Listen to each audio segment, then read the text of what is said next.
Yeah, that's a pretty good summary. I started my career as a lawyer in the late 70s, but before I went to law school, I got a graduate degree in international economics. So I have that, that macroeconomic background, if you will, even before law. And then after getting out of law school, I started my career as international tax counsel for Citibank. So that's about as broad a platform as you can have.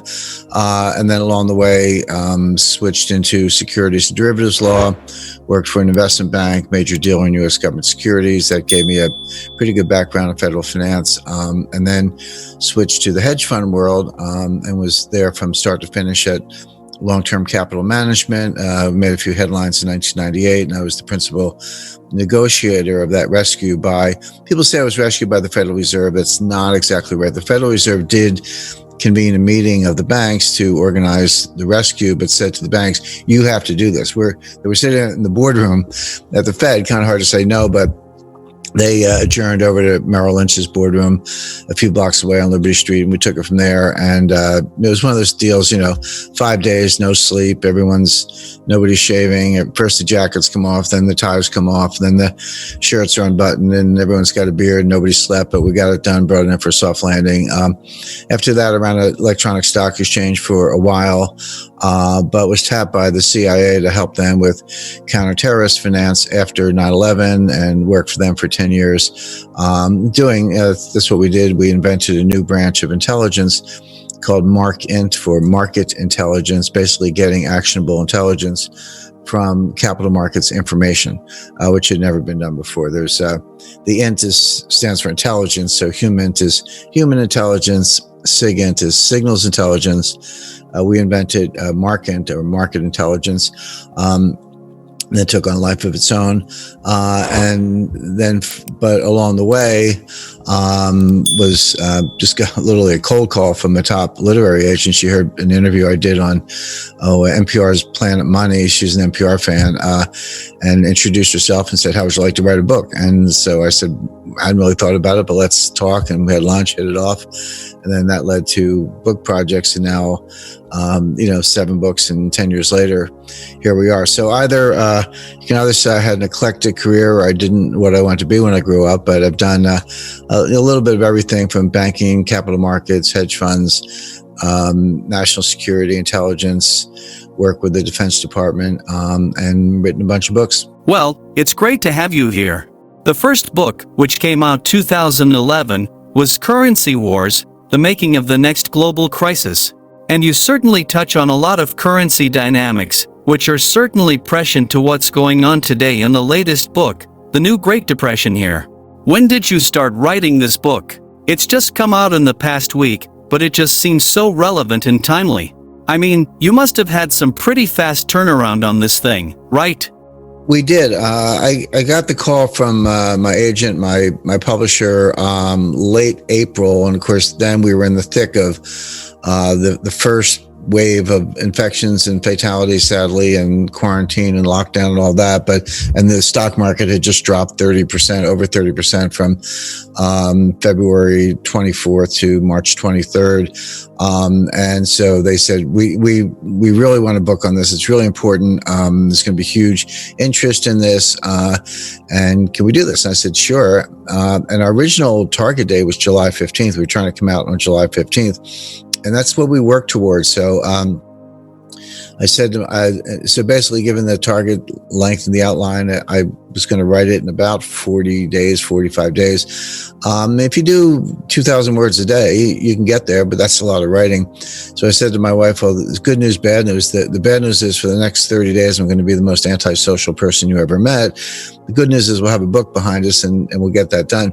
And that's pretty much what we did. I worked really hard straight through and kind of writing in the morning and reading at night, and almost like researching, doing the research at night, and then waking up the next morning and writing up the research and other observations. And it was all happening very quickly. I mean, obviously the disease was expanding, the economy was collapsing, but the amount of academic literature on the subject was, we're getting 10 papers a day coming from all over the place, and that was good, but it was an enormous amount. But But when I first discussed it with my publisher, they said, well, Jim, we think you're great on the economy and capital markets and central banking and all that's really important. And that's what we want you to write about.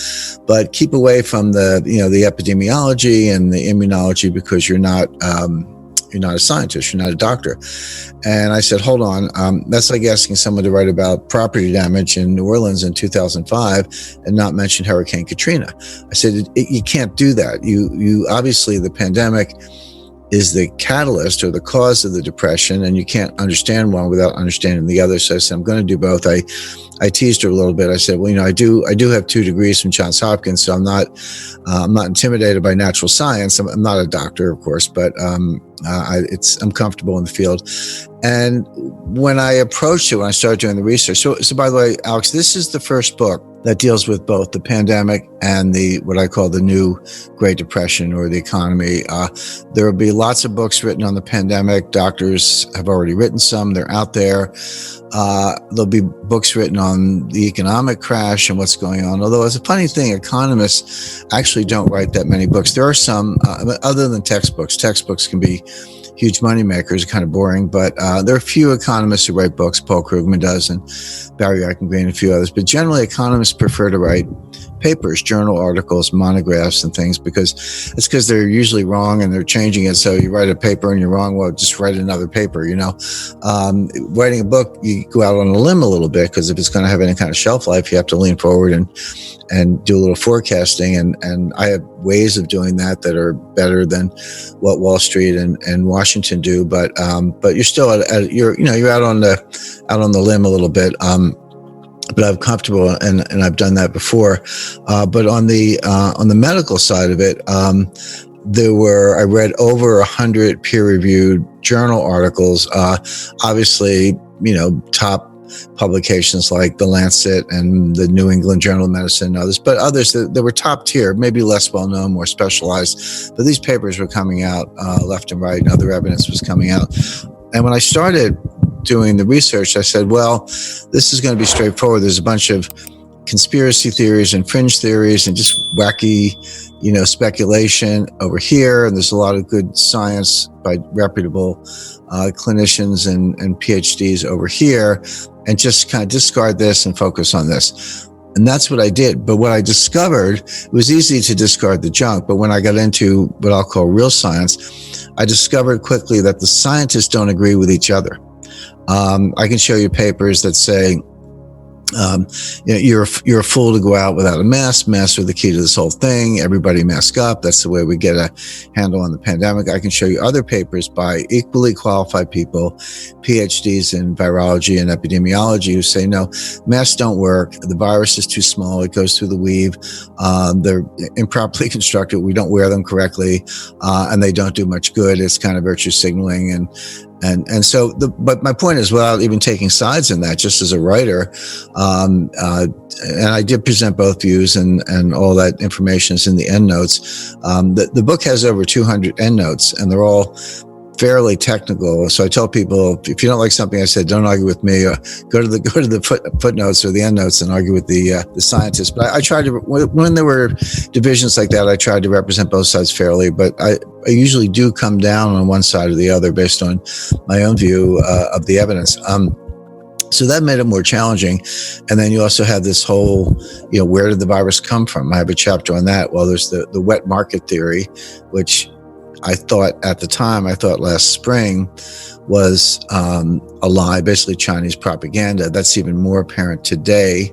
You have the laboratory theory that it came from a laboratory, particularly the Wuhan Institute of Virology. Good evidence that was the case last spring. That's much stronger today. A ton of stuff has come in literally in the last couple of weeks bearing that out. That's how I came out in the book. I said it did come from the laboratory, but that's another area where, again, I can find top scientists with both points of view. I did learn in reading these scientific journal articles, there's always an abstract, the authors, their affiliations, the abstract, and then the main paper. I would go right to the last page and look at who paid them, because they're, modern practices. You disclose your sources of research grant. If I saw you were paid by the Chinese, I discounted you about 50%. I might have included it, but I certainly took that into account.